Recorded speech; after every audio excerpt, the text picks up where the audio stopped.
कहीं के संभरेला चीज कैसे भारी रे भौजी, सच पूछला पदेलू गारी रे भौजी। चोली हकी अलमारी रे भौजी, चोली हकी अलमारी रे भौजी, चोली हकी अलमारी रे भौजी, चोली हकी अलमारी रे भौजी। भगवा की ना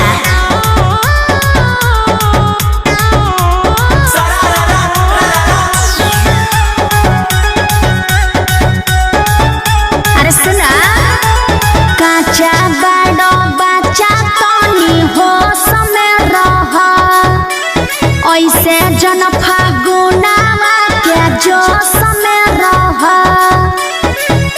बुझला।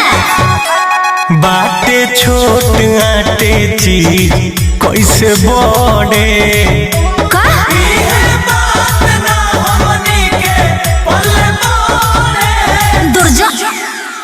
बनेलू हद संस्कारी भौजी, सच पूछला पदेलू गारी भौजी। चोली हकी अलमारी रे भौजी, चोली हकी अलमारी रे भौजी, चोली हकी अलमारी रे भौजी।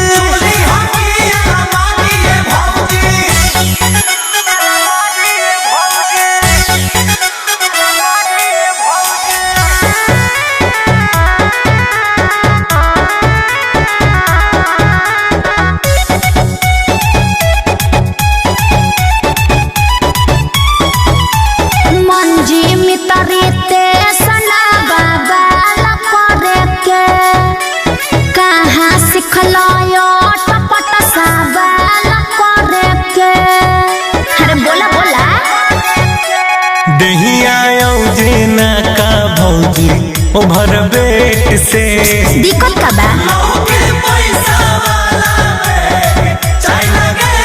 भगवा की नहीं हंसे बुरे है आदत तुम्हारी रे भौजी, सच पूछला पदेलू गारी रे भौजी।